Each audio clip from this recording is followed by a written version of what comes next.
ụtụtụ ọmanụ ọma ọdịnala Igbo.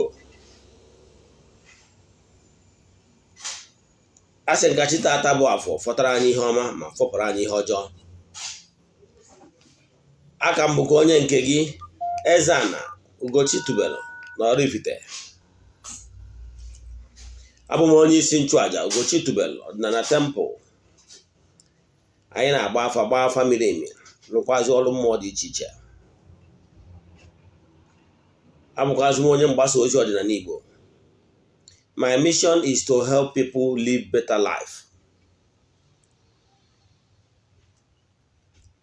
Before ịga n'iru n'isiokwu ji bịa n'ụbọchị taa bụ ihe niile ị kwesịrị ịma gbasara afa.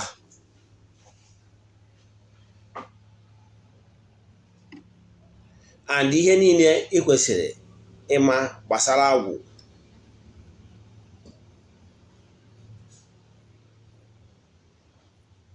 Enyebego m tọpik a bụ mana nke a bụ agba nke abụọ ya, maka na ọtụtụ ndị mmadụ na-ajụ ajụjụ ịmakwu ihe gbasara ya gaa n'iru. Ya bụ nke a bụ agba nke abụọ ya. Echi bụ 1st November. Ihe anyị ga-akụ gbasara ụbọchị a bụ ndị ichie, that is the sense n'ọdịnala Igbo. Ọkwa na ọzọ chọrọ ịma bụ echefukwana na Ugochi tubelu ọdịnala temple n'ụbọchị ụka ka anyị ji eme kanseling, bido 8 wee ruo n'elekere 2 nke ehihie. Mana ụbọchị ọbụla ị ga-abịa, echefukwana izi m ozi na WhatsApp, maka na m na-ebuku mmadụ one number of people nwere ike attend within these hours. Maka na ọsọ ụbọchị ụka ka m ji ezu ike. Ana m arụ ọrụ Monday to Saturday, ọrụ mmụọ ndị ọzọ dị iche iche. Then canceling na anyị free, mana ịgba afọ anyị na-ana ego, maka na anyị ga na-echukwa agwụ wee na-recharge mmụọ anyị ji alụ ọrụ n'aha Chukwu okike nke pụrụ ime ihe niile, onye ike niile si n'aka ya bịa. Then nke ọzọzi bụ ọkwa ọzọ ị kwesịrị ịma na-ama ọkwa na vidio ọbụla m na-eme now till ụbọchị akara aka, maka na almost ofu ọnwa ka anyị nwesịrị. Echefukwara na birthday mụnwa bụ Eze-Ana Ugochi tubelu oraifite bụ na December 1. N'ụbọchị ahụ anyị ga-eme ụzọ ihe ịtọ. Nke mbụgoro n'ụbọchị a, mmeji ụbọchị ahụ wee gọọ ụfọ, wee gọzie my fans, followers, na ndị anyị na-alụ ọrụ mmụọ dị iche iche and viewers all over the world, maka ngọzi, curse breaking and upliftment. Ụbọchị m ekwubi okwu, ụbọchị ahụ oke ọfọ ya apụta. Mma achụkwa aja dị iche iche wee nye ndị afọrọ anya, ndị kpọrọ m oku, gọkwazie ọfọ n'isi ndị niile anyị na-arụ ọrụ mmụọ dị iche iche ka chi dị mma dịbara ha. Anyị ga-agọkwazi ọfọ n'isi ndị niile na-azụ ụkwụ na Ugochi tubelu ọdịnala temple, si na ụkwụ ha ga-eji bịa ya aka nke ha ji wee na, ụkwụ ha ga-eji na ya aka nke ha ji wee bịa mma.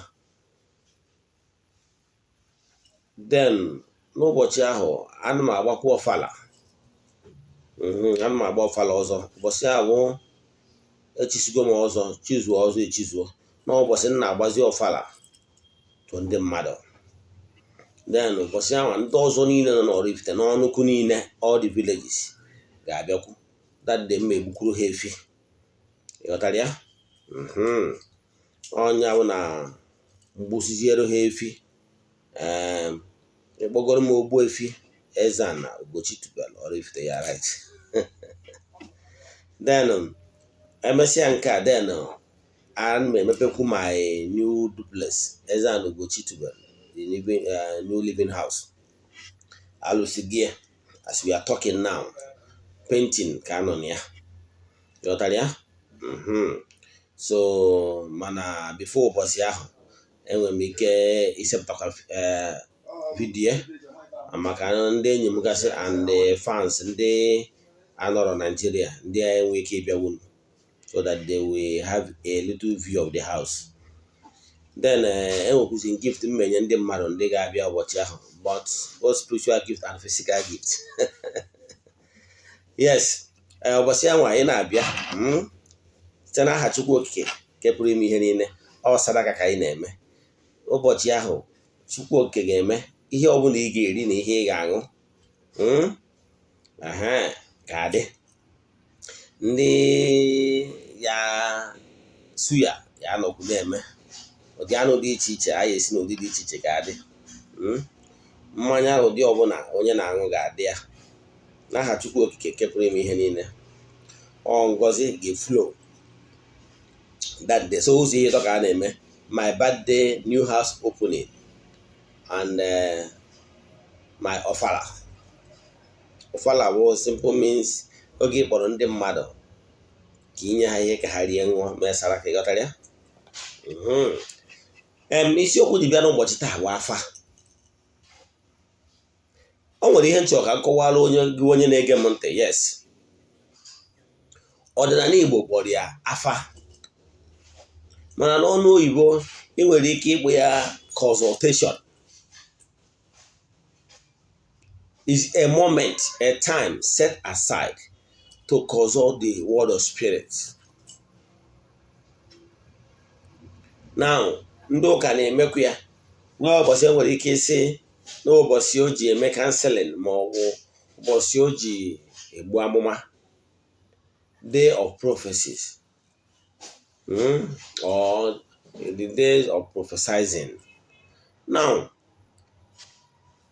the thing bụ spiritual exercise is spiritual exercise in all ramification. Mana n'afa bụ na enwere ụzọ dị iche iche eji agba afa. Enwere afa akọ n'uche. So agwara na enwere clairvoyance, clairaudience. Enwere ndị na-afụ afụ, nwee ndị na-anụ anụ, nwee ndị afa akọ n'uche, nkwa ndị na-agba afa ọ bụrụ a na-ekuziri ihe na mmụọ. Ịghọtara ya? So ndị ọbụla o nwere afa karịrị ibie, weda ma ọ bụ n'ụka bụ n'ọdịnala ma ọ bụ n'ọdịnala. Then abịakwa n'ọdịnala enwere many means and method eji agba afa. Mana ofu ihe ị ga-amata bụ na enwere mmụọ nọ behind every afa.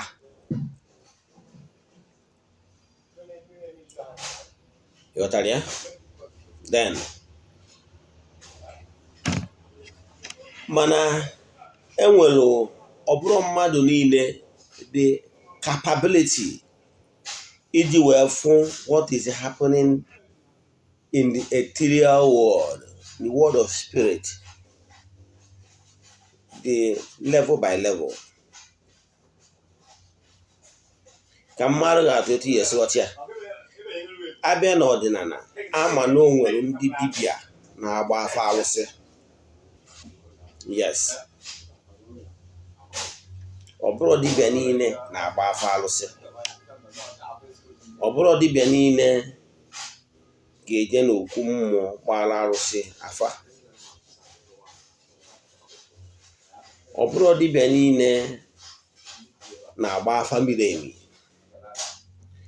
maka na ekele ọlụ eke. Nwekwa ndị nwere ike ịfụ mana ha enwero solution, maka na ekele ọlụ eke. Maka na ekele ọlụ eke. Then ọlụ ahụ ekere eke bụ na o nwere onye ọbụla ability, onye ọbụla nwere ebe o bidoro wee ebe ọ kwụsịrị. And where you stop might be where another person's own starts. Ghọtara ya? So ihe ị ga-amata n'afọ abụ o nwere ndị abụ abịa anyị na-agbara ha afa miri emi. Ha na-asị yes na n'ọgwụ ihe a na-ezibikwa anaghị ihe ozi a ahụ ole ma ole gara aga n'ebe ya jere ekpere, mana na o nwere ihe ya mere maka ya. Anọọkwu ya ka m chọpụtara ka nkịta na-ekwukwu ya. Ghọtara ya? So ofu mmụọ ka a na-achụrụ aja, onyinye amara Chineke. Mana ihe na-achịkwara gị nwa na-achọ ka agbara gị afa, bifo ije ka agbara gị afa, yọọ chi gị onye nwere ike si chi m biko direct ya mụta onye ga-agbara m afa ihe omimi dị n'ime ndụ m ewepụta ihe ọ ihe ị ga-ayọ chi ga-ewe direct ya gị onye ga-enyere gị aka ka ịpụta ezi ihe. Denụ nke a bụgoro mbụ na ọ ga-abụrịrị onye, maka na o nwere onye ga-abụ na ihe bụ nsogbu gị bụ ihe ọ ga-afụ.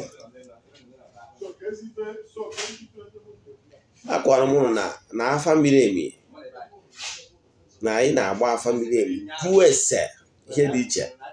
Enwere some components enidere ịjụ n'afa malụ ebe problem na-eso mmadụ ọbụla si, mara ebe problem na-eso mmụọ ọbụla si. A na-agba afa miri emi wụ enene anya n'afa a na-agba mara ihe wụ problem ụnụ. Nke mbụgoro ihe ebugoro ụzọ chugoro ese ndụ ndụ bụ isi akụ. Ịmagoro onwe ndị anyị na-agbara afa miri emi gbata n'afa na ndụ onye anwa adụrọ na ihe onye anwa n'idiri bụ ka ya rụọrọ ya ọrụ anyị na-akpọ call back to life.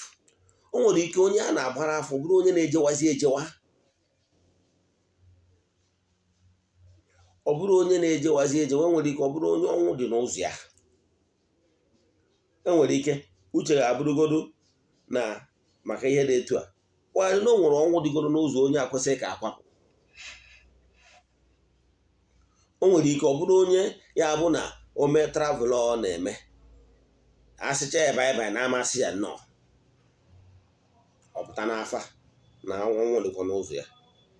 Enwere ike ọ bụrụ na ihe niile at that moment bụ ịchụpụrụ ya aja ndị ọgbọ na uke ozugbo, ma ọ bụ na ihe onye a niile ka eje chụọrọ ya aja ogologo ụzọ, ịghọtara ya, wee apisie the elements ndị ọ bụ ọrụ ha na-agagharị n'ụzọ. Ịmara na Chukwu okike kechara ihe niile dị n'ụwa na-ekele ndị ọrụ eke. Example, city ọbụla nwere entities of powers that governs that city. Enwere entities of powers that governs ogbe ọbụla, street ọbụla. Ịmara enwere guardian angel that governs every section of life. So a ga-achụpụrụ ha aja wee sị ha kudos n'ọrụ ha na-alụ ka ha wee kwalụ ihe mgbu. Ifubere onye nọ na moto accident mere mmadụ niile nọ na moto daizi agbọghọ na mmadụ pụtara moto ihe mmadụ niile na moto nwee injuri mana ọkụ akụrụ ya n'ahụ. Ifubere a ga-agba afa ndụ jụọ, ọ bụrụ ọsọ na ndụ ya ọ dị na-ama mmiri na-ama anwụ. O nwere ihe na-ebute ọnwụ nọ n'ụzọ ya n'isi nso a, agbacha afa nke ahụ ọ hapụ ya, maka na ndị eji agba afa ndụ fest bụ na ndụ bụ isi akụ. Onye dị ndụ na-akpata ego na-enweta akụ na ụba. Ịgbacha afa nke ahụ jụọ mmụọ ekwu nne. Anyị na-agbada afa ihe anyị si agba ya bụ onye a na-agbara afa weda ma ịnụ ya ma ọ bụ na ịnọrọ ihe dị mkpa anyị eju ese na ndụ gị bụ afa gị, ya full name, ya surname, ya town name, onye obodo ịbụ. Jụọ ese aha nne gị, aha obodo esi nụta nne gị, na aha maiden name, that is surname ndị be ya mụta na aza. Bịga na mmụọ na-eso mmadụ o siri n'ikwu nne ya, o siri ekwu nne ya. So ihe anyị ga-eme bụ I summon all those mmụọ be nna gị na mmụọ ekwu nne ha, jụọ ha n'ọgwụ na afa Ifeanyị Okafọ ka anyị chọrọ ịjụ maka ya. Ha gwa anyị ihe a ga-eme n'isi ka Chidimma wee dịrị ya. Fụrụ ya, then mgbe a ga-ajụcha ha ise ndụ ya, then ajụọ ndị ichie be nne na ndị ichie be nne ya, kedu ihe ha nwere ikwu n'ebe nwa ha nwoke a maọbụ nwa ha nwaanyị a nọ? Kedu ka obi dị ha? Ha na-ewere nwanne nwa ha nwaanyị a ma nwa ha nwoke a iwe n'ụdị ọbụla? Nke a bụ nke ọ ya ajụchazie nke a, i wee jụọ, o wee sị yes na ya na ha dị mma, ma ọ bụ ya chụpụrụ ha aja ha bunye ya elu. Imecha nke a, echefukwana na agha ajụkwa gbasara chi ya na ọchị ugoro nke mbụ anyị bụ ụzọ jụ ajụcha ọkara ọnọdụ ya na chi ya ọ dị mma, chi ya ọ kwudorie ka chi ya ọ na-ezo ezo. Ọ bụrụ na chi ya na-ezo ezo, ị gbaa afa jụọ ka ihe kpatara chi ya ji ezo ezo. O nwere ndị chi ha na-ezo ji gbanaa na mmụọ.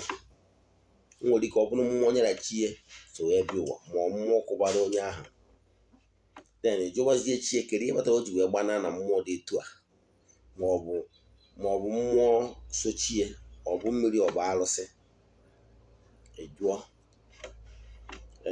ịjụtacha nke ahụ, then onye ga na-agwa ndị mmadụ nnata n'ọdịnala Igbo n'afọ abụgoro ihe mbụ iyi bụ ụzọ mee. Ịma afọ onye nọrọ ụwa agwụrụ ya the first important thing.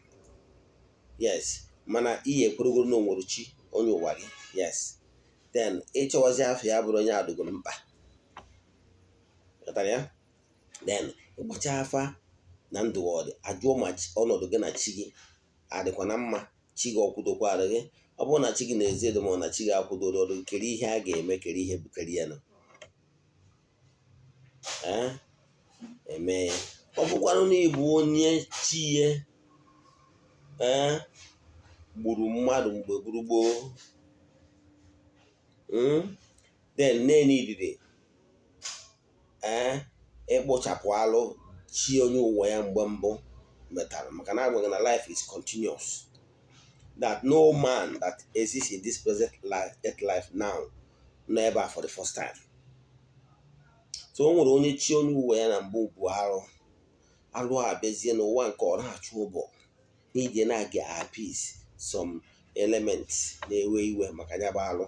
Ma ọ bụ example, o nwere ike ọ na-achụ onye ụwa ya gburu mmadụ n'oge gara aga, and mmadụ ahụ o gburu belong to mmụọ so chi onye ahụ o gburu. Mmụọ ahụ esi na ihe kwere na-aga abọrịrị ọbụ. So onye ahụ ebe ihe nweta the law of sowing and reaping, Galatians 6:7, that whatever any man sow he must reap. Mgbe ọ bịazi mee etu ahụ, then ị mara na n'ihi ebugoro ụzọ chọpụtagoro ihe kpatara ya nọ, kpochapụ alụ ahụ n'ụzọ onye anwa. Then kpochapụ alụ anwa, ị batara nke gbatara ndị ichie be nne na ndị ichie be nne ya, enwe cordial relationship. Ọ bụrụ na enwero, ịjụ ha kere ihe a ga-eme ka ha kwudorie, maka na ọha bụ ndị otu na mmụọ, ha bụ ikwu ya na ibie na anya na mmụọ. Ịghọtara ya? Na ha wee kwuo ka esi chụpụrụ ha aja ihe mmemme saraka na ha ya akwụdoro ya. Ịfụrụ ya? Imecha nke i wee jụọ kedu maka arụsị be nne na arụsị be nne ya. Arụsị be nne na arụsị be nne ha akwụdoro ya? Maka niile idiri arụsị be nne gị na arụsị ikwu nne gị kwudoro gị.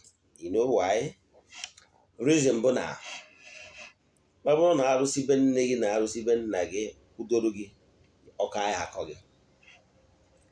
Elọta m mgbe m nọ n'ụka ọbịa wee nwee mpịawa azụ soro ihe kpatara nji wee nachigata n'ọdịnala. Mmadụ wee na-achụ m ọchụchụ na-achụ na ya ga-egburiri m, wee nyara m isi. Mgbe anọ m Abuja, I was doing well, very well. My name of my company then was Noble Success Computers. Yes, I deal on American used laptop and laptop parts and peripherals, that's chargers and rest of them, batteries from China. I was doing very well. But mgbe challenges bịa bido,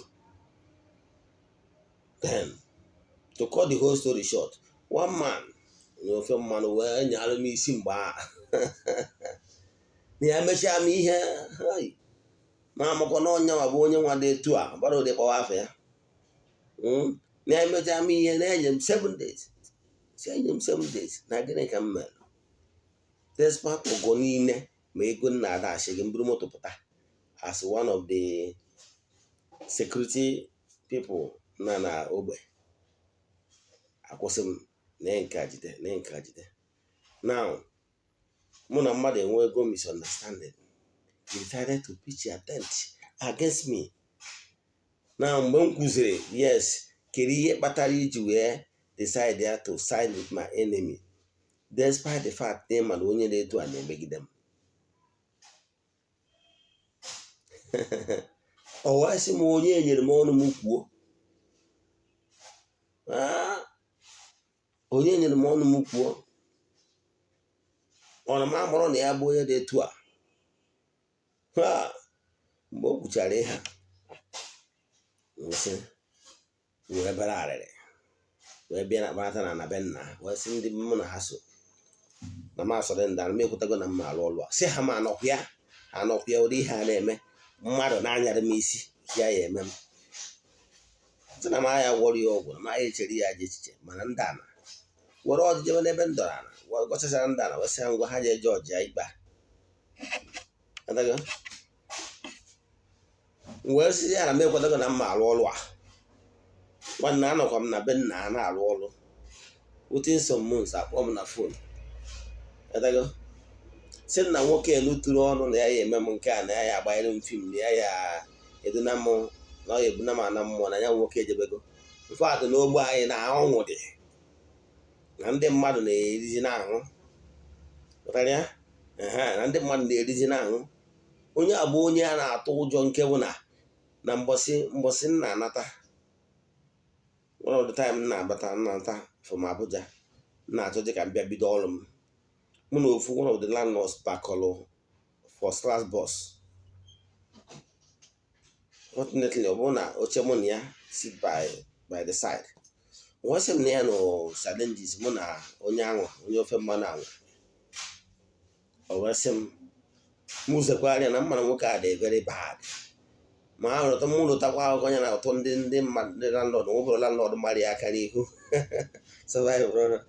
Nsị ya na ihe nọ na ya bụ ọgụ eji ọfụ anụ na-emejọrọ m ya n'elu na ana agbara m aka ebe wee na ya. So now ihe eji dị mma ka arụsị mgbe ọ na-emezi ihe na-etu a o wee bụrụ na arụsị be nna m ụlasị na ezumezu mụ na ha nọ bịa kwuchie si na ife anya eme m na akọbọ mbisi akwụ na ndị nka ga-azọ ndụ ya kabuka wee kwuchie wee nụọrọ nya bụ today wee tụrụ ugo. Njikọba ya bụ na arụsị be nne gị na arụsị ikwu nne gị ị kwesịrị ka gị na ha malụ. Ọ bụrụ na ị ga-ejewu n'ihu arụsị be nne na ihe ọzọ ọ gbagoro afa mmadụ kọndishọn gị na ha bụ ha na-atụghị anya ka ị bịa mawa ha akwa ka ị bịa mere ha nke ma ọ tụpụrụ ha aja ka gị na ha rikọọ. Hụrụ ihe ha na-atụ anya nchetụwo ha ka ha kwudoro gị mmadụ ọbụla sendigoro any negative energy against you they will come and block it. Yes, ha ga-ablọk ya. Ha blọkụ ya ha si kere ihe na-ese ndụ. Ịmara etu o si abụ na o nwere onye nwere nnukwu mmadụ ịbịa ka ịbịa kpụrụ ya na bie nnukwu mmadụ si enu adachie si kere ihe na-ese ndụ. Ọ bụrụ nke a ga-eme udo ọ bụrụ nke ọ ga-asị oke ngwa na ịkwụtago na ya akwụ ụgwọ ya.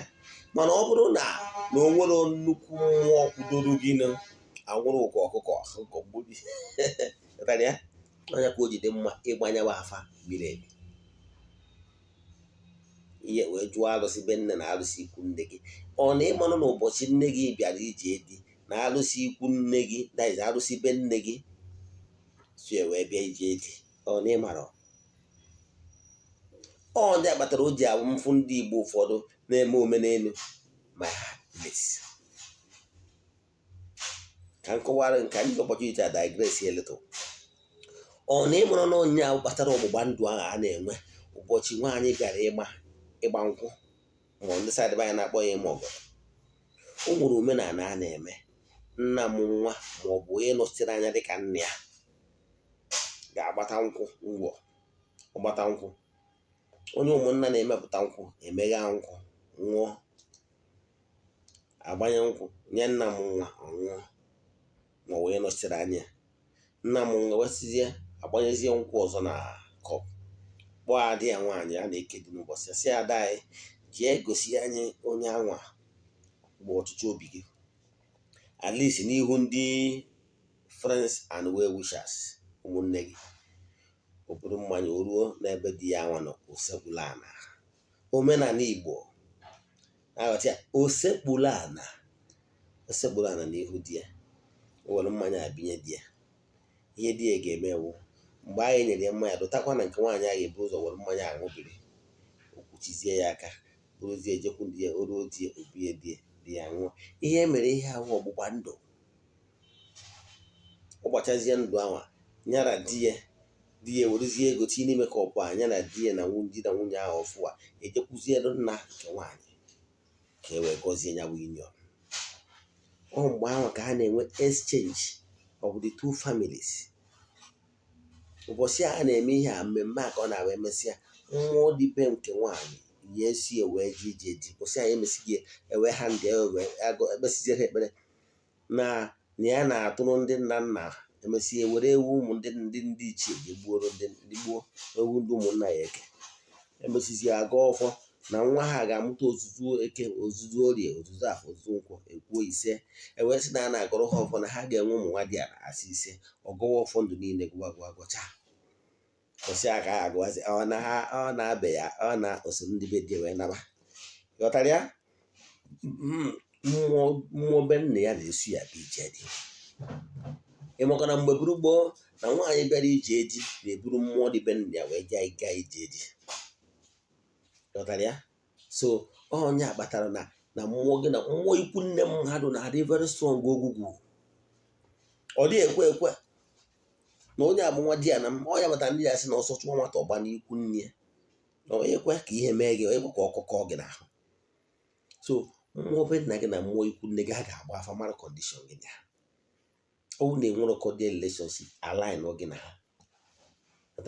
Ọ ya kpatara na afa miri emi ha ga-ajụ.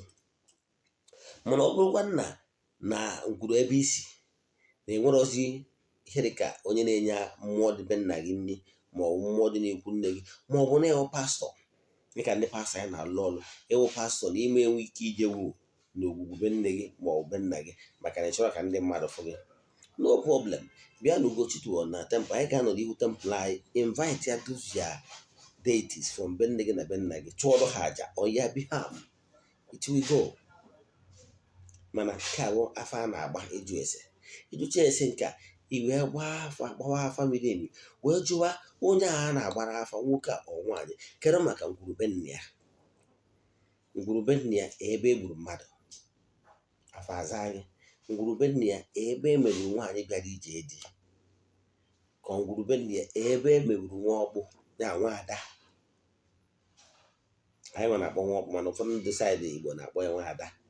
Ajụcha ese amanụ nke wụ ya na ọ bụrụ na e nwere ajụọ ngwuru ebe e mebiri ihe ọdịnala, like obodo e nwere ihe mmụọ, like ihe mmụọ ma ọwụ ogwugwu ma ọwụ ngwu ma ọ bụ ihe mmụọ ọbụla, ma ọ bụ ngwuru ebe e mebiri ọfọ, ma ọ bụ ngwuru ebe e mebiri obi ndị ichie, and so on and so on. Ejụcha afa nke ahụ idebe, iwee cheta wee jụọ afa onye a na-ekwu okwu, o nwere negative energy dị n'ụzọ ya, o nwere negative energy dị n'ụzọ ya. Ejụcha nke anwa, iwee jụọ ha o nwere ụchụ dị n'ụzọ ya. Ejụcha ya either yes or no, ejụzie o nwere alụ dị n'ụzọ ya, aza ma o nwere alụ dị n'ụzọ ya. Ka ya wee zachazie ma ọ nwere alụ metalụ ma ọ bụ alụ ọbụla dị n'ụzọ ya, ka ha blọk ya na-ewetara ya negative energy. Ị ga-aza nke ahụ. Ịjụcha ajụjụ nke ahụ, i wee jụzie ha enwelu ihe dịka ọgwụ agwọrọ agwọ n'ụzọ ya. Ejụcha ma o nwere ọgwụ agwọrọ agwọ dị n'ụzọ ya, ọgwụ nwoke gwọrọ ma ọgwụ nwaanyị gwọrọ ma ọgwụ ọnwụ na agwọrọ na ngwurugwu megide ngwurugwu enyi ya nwere. Tụcha ya iwe jụọ ajụjụ ma onwelu ihe dịka na onwere mmụọ ọbụla mmadụ dunyere, whether maọbụ foreign negative energy. Mana ya kwuru na metaphysics enwere mmụọ, ezi mmụọ na ajọ mmụọ, yes. Ma nwere ajọ mmụọ ọbụla edunyere nke ga-eri aka n'ahụ, maọbụ ajọ mmụọ ọbụla na-esu ya edughị ka ọ bịa mọnịtọ bịa maọbụ wetawara ya negative energy. Onwe mmụọ na-eregharị aka n'ahụ, ịlụ ọrụ wepụgoro aka mmụọ n'ebe ọ nọ, chigharịa ya ihu, chigharịa mmụọ ya ihu ka mmụọ a jechighị akwa bakto onye sendịrị ya nọ. Ghọtara ya? Ma ọ bụrụ na ịgbasiga afafụ na onye anyị na-agbara afa ma ọ bụrụ onye nwa megidere. Ghọtara ya? So ịfụ na afa na-egbu oge maka na agbara oke bụ eziokwu na-agbatara gị ezigbo afa mere emi. 50% of your problem have been solved. Onye na-agwa ndị mmadụ agbachara ha afa mere emi na-egbochituo na temple. Ọ bụgoro na ị nwere ego eji alụ ọrụ dị n'ụzọ gị, ọrụ niile dị n'ụzọ gị, nwanne na-aga ọfụ for 21 days ngwuru ka agụba ụzọ ga-emepe. Afọ ahụ enyego gị the template. Afọ ahụ agbalụ emego ka ị malụ na-enwere like let's say 1 2 3 4 5 6 7 8 9 10 example ihe na-echere gị aka mgba.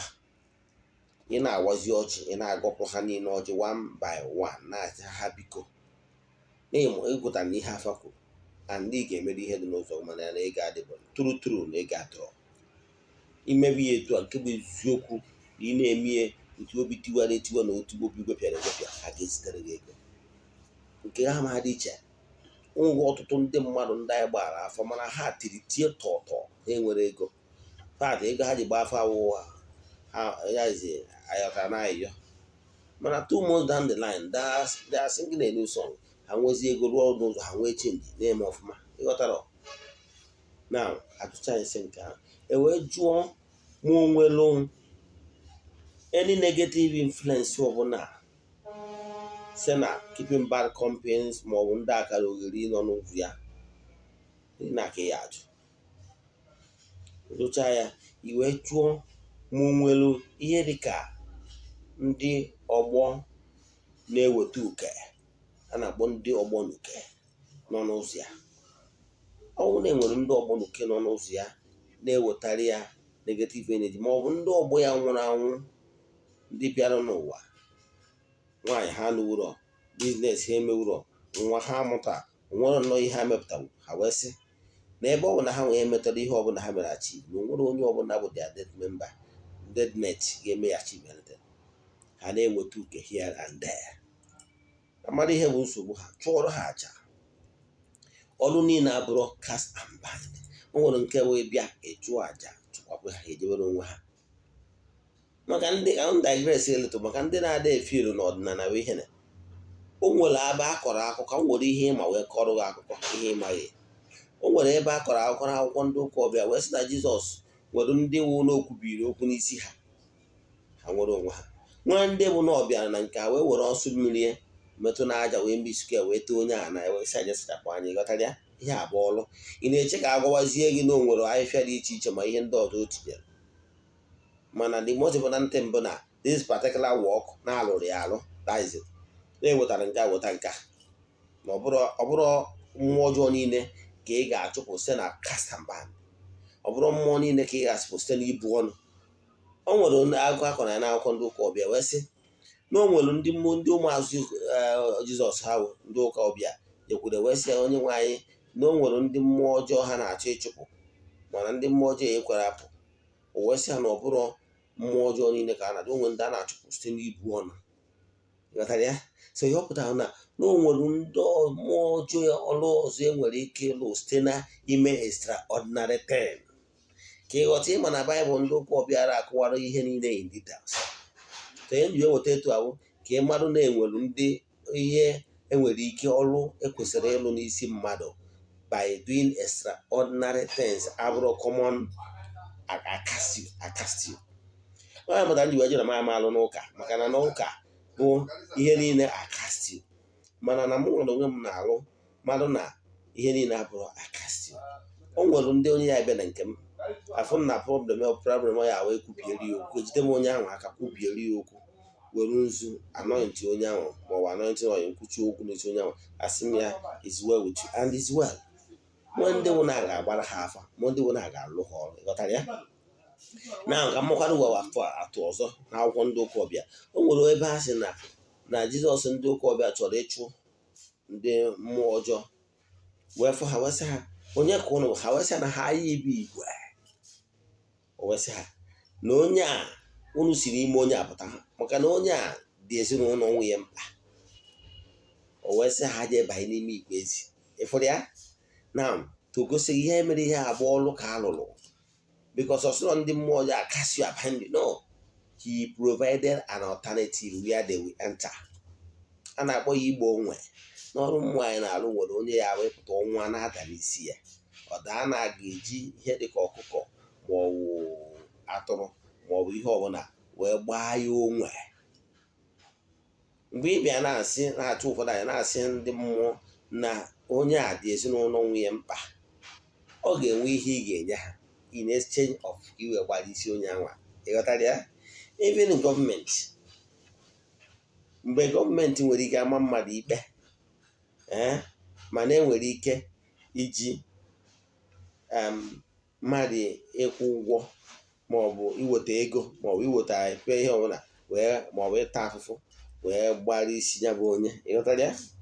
Ihe niile abụ natural laws that once you know those things, you know how things work. Now chigatakwa n'afa, imechaa nke a iwe jụọ kere ihe gbasalụ ọgbanje. Onye a ndị ọgbanje ọ bụ ana ọgbanje, ndị ọgbanje ọ na-edi stop ya, ndị otu ya, ndị iyi ụwa ya, ma ọgbanje na-enye nsogbu, ọgbanje mmiri na ọgbanje enu ana, ọ bụrụ ya ị chụọrọ ha aja ejebere onwe ha. Ije n'iyi ụwa, ije jụọ iyi ụwa onye a kere ihe bụ iyi ụwa ya. Iyi ụwa onye a ọ ndị nwere iyi ụwa na ha bịa ụwa ọzọ, maka na ha nwere ike afọ ha tara n'ụwa mbụ. Nwere ka ọ mụtachara nwa ya niile ahụ ọ mụtara nwụsịa, ma nwa ya niile ahụ ọ mụtara nwere nke bara uru, o wee sị nwa gbakwa ọkụ n'ụwa ya ọzọ ya apụta na onwere ihe ya ji nwa eme. Ọ pụta n'ụwa nke a, nwa ya abịara ya. Nwee ndị ya bụ na ha pụtara n'ụwa nke mbụ gara aga, di ha wee were eze kpee ekwere na ha na-anụ di ha, wee sị di gbakwa ọkụ, ọ bụrụ etu a n'ụwa ọzọ ya pụta nwe ihe ya ji di eme. Nwee ka ọ bịa n'ụwa nke a, di ya ya akpọ ihe, ezigbo di ya akpọ ihe. Ihe niile ahụ iyi ụwa, and so on and so forth. O nkwara ike ya ahụ mmadụ nwee ike iji iyi ụwa ya ṅụọ iyi ụwa ya na ya amaghị adị rich. Yes, ọ dịka onye ọ sign of poverty, ma onye ahụ ọ dịka asị na ọsọ ndị dị ogbenye na-abịara ya. Tụmọdụ sinsi ọ ihe a ga-afa miri emi ga-enene marụ ihe a na-eme onye a, ọ ihe si n'iyi ụwa. Ọ bụrụ na ihe si n'iyi ụwa, enwekwara ka esi recount na-egwu gbanwee iyi ụwa mmadụ. Yes, a na-eme ya eme, mana ịmago na ekere ọrụ eke, ọ bụrụ dibịa niile ga-aga to this extent. Maka na ekele ọrụ eke agbacha afa nke ahụ. O nwere afọ ọzọ na-agba n'Ugochi tubelu na temple anyị na-akpọ afa ngwuru maọbụ family. Afọ a bụ afọ ọ ga-abụ ejụwa maka omimi ihe gbasara ngwuru a. Ọkpụtọrọ ọkpụ ngwuru a kere ka esi tọọ ntọala ngwuru a. Ọ na-afọ a ka ị ga-awe gbawazie ịfụba so many things. Nwere ike nwee onye akwara akwa na ngwuru a, enwere ike nwee ụtọ nọ emerụ na ngwuru a, enwere ike ebe aka ya na gbawazi fụ na ihe kpatara ndị ngwuru a ji abụ amụọ nwoke ọnwụrụ, amụọ nwaanyị ọnọrọ, ma ọ bụ o ji abụ onye nụọ di ọnata, ma ọ bụ ihe kpatara na ha adịghị anọkọta nwụ na be di, ma ọ bụ ihe kpatara ọnwụ ji wee dị, ma ọ bụ ihe kpatara ọnwụ erughị elu, ọnwụ ike adị na ngwuru a. ma ọ bụ ihe kpatara na ngwuru abịa na ngwuru ọ dịka asị na a na-eme ka ndị agwụ pụtara ya ihe niile nke ya ma afa miri emi ihe ya gwaghị ihe niile ndị a. So nwanne na-agba afa miri emi then ịgbacha afa nke a ị marụzie ihe gbasara ma onye a ọ bụ onye mmiri ma ọ bụ onye enu ala, ndị nwere link with land, ma ọ bụ nwa ikuku n'usoro ikuku and so many other elements, many forces of nature ebe mmadụ si reincarnate. Enwere so many mmadụ niile abụrụ ndị mmiri, enwere ndị reincarnated from other places. Eziokwu na ndị mmiri ka n'ọnụọgụ ihe na-abụ ihe gosiri ịma emesizie ya etu anwa iwee kpata n'ihe gbasara agwụ. Akwụwagoro ndị mmadụ agwụ ihe gbasara agwụ sịgụ na agwụ bụ onyinye amara, na agwụ na-atụta ego. Ọpụta nji agwa ndị mmadụ ọ na-alụchalụ mmadụ ọrụ na o nwere ihe anyị na-arụ a na-akpọ okuku agwụ awele, na onye ọbụla nwere agwụ mana o nwere onye agwụ ya karịrị agwụ ibi ya, then na-agbazi afa iwe marụ agwụ so onye ọbụla, marakwa na ọ bụrụ mmadụ niile ga-abụ ọgaranya, daizi onye ihe niile zuru. Mana nke bụ eziokwu na-ekwu bụ na onye ọbụla bụ onye Chukwu kelụ na-ebi ndụ dị mma na-arụ ọrụ dị n'ụzọ ya na 3 square mil amakanata ya, maka na chi nke ukwu nke igwe bụ na ọbụna dị ụmụ nnụnụ nke igwe na ha enwere ubi maọbụ ọba, mana ya bụ Chukwu maara etu o si azụ ha nne. So daily food na akwụkwọ ndị ụkọbọsị anyị yọọ ọnụ nri nke ụbọchị a. Nri nke ụbọchị bụ dọọlị na onye ọbụla ga-enwetarịrị nri nke ụbọchị. Nri nke ụbọchị bụ dọọlị na onye ọbụla ga-enwetarịrị nri nke ụbọchị. Ọhị kwesịrị ịma. So ọ bụrụ na ị na-enweta nri nke ụbọchị dịka mma nke ndụ, something is wrong. Is either you are not on your duty post or you are playing in another person's track. Quote me anywhere. I insist na ọ bụrụ na agbara ya family emenụchaa gị ka ite, it's a matter of time na ị ga-anọdịrị na track gị and na nri ọnụ ama anyị nata gị. Eziokwu na ọ bụrụ mmanya na ga-abụ ọgaranya iri efi, yes, enwere ndị bụ na emerefa ka ha bụrụ mmadụ niile ama bụ na Eze-Ana Ugochi tubelu. Enwere ndị emelụ na ha ga-abịa bụrụ aka na-enye ndị mmadụ enye, ndị mmadụ na-abịa na be ha na-eri na-aṅụ. Nwee ndị enyere na ha ga-abụ ndị ga na-asa abụ ndị ọzọ, mana ọ bụrụ nke na-agụụ ga na-agụ ha. Ihe na-akọntest bụ na agụ ịda agụ mmadụ. Mana ị na-eme ibezi ihe dị n'ụzọ gị nri ọnụ ama anyị gị, ọ bụrụ na ọnya ya gị ma na ide eme something is wrong. Yes, quote me anywhere. Nri ọnụ is dull. Mana ịbụzi ọgaranya nwezie ihe akụ na ihe enwe enwezie ndị na-asa abụ gị, ọ bụrụ mmadụ niile. Mana ihe dị mkpa bụ ịnụta na ya rut ebe Chisu nọrọ, ịnụta na nri ọnụ ama akọ gị, ego eji egbo mba ama akọ gị. So that is it. Ịmatazi agwụgwọ anwa, ịchukwa agwụgwọ anwa. Ọ bụrụ na arụchaghị ọrụ dị n'ụzọ ha rụọ ọrụ gị okuku agwụ awele, agwụ gị kwesịrị ịda achụtara gị ego. Agwụ ya talent, that thing ị nwere passion for, anyị ewubere gị ya. Chukwa agwụ gị maka na onye kene so na-ekene kine agwụ gị, mee ka agwụ pụta gị, nwee ka agwụ bido chụtabara gị ego. Ọ n'ime okuku abụọ ya ahazicha ihe dị na ya, agwazie mmụọ niile gị na ha so ụgbọ ahụ orikọ wute ego, gwazie ha na bido taa ha chụtabara gị ihe, ha mee ka idebe ude ka ha wee na-ede ude. Ọ ihe ndị a ka ya bụ arụcha alụ gị ịpụta ike ịchake pụtara ya. Ọ ihe ndị a ka ị kwesịrị ịma gbasara agwụ. Agwụ bụ ihe na-atụta ego. Ọ bụrụ na agwụ adịghị atụta ego, mara ide echukwa agwụ ọfụma. Ugochi na tempụl ngwa ọtụtụ ndị mmadụ anyị kwụbara, ụfọdụ ndị a nọrọ nso na mba ofesi, anyị rụọ ọrụ ha okuku agwụ awele, na-achụrụ ha aja ebulu ka agwụ ha na-edu ude, ka ha nọ n'onwe ha bụ ndị a na-achụ onye bụ aja na-edu ude. ị kwesịrị inwe is a kind of altar for ebe nchụaja. Yeah, it's like abụọ nka m mesikọwa ka ịghọta ya. Enwere physical altar. Yes, m nwere Eze-Ana Ugochi tubelu, enwere m physical altar ebe ọ na-abụ ndị nọ n'ihu altar afọ esie kwubie m okwu. Then nwezie ebe nchụaja okuku agwụ awele ebe m na-achụ aja. So ọwụ na arụchalụ gị agwụ, a na-enwe ike nga agwụ nwee okuku agwụ awele. Ekwu agwụ awele abụ ebe a na-anọ wee na-achụ aja, ebe nchụaja. Ọ ga-abụ achụ aja ekwubi okwu ọma ndị isi gị, weda ma ị na ya ma ọ bụ ịnụrụ ihe ọma na-eme, mana ọ bụ ebule. And ebule a na-enye okuku agwụ abụ ka ihe ọma si emele gị. Ị nwere ike isiri ihe ọma mere gị every month, nye every month. O mere once in 2 months, mere ma ọ na ijere ahịa bata biznes ụgwọ ụgwọ igborie. Ịghọtara ya? Ka ha si atụta ego ka ị ga-esi enye ha ihe, maka na ihe a wụtara n'ubi ka eji esiri ubi nri. Ihe agwụ tụtara ka ọ ga-eri. Ịghọtara ya? Du ya agwụ ọrụ, agwụ apụ ọrụ.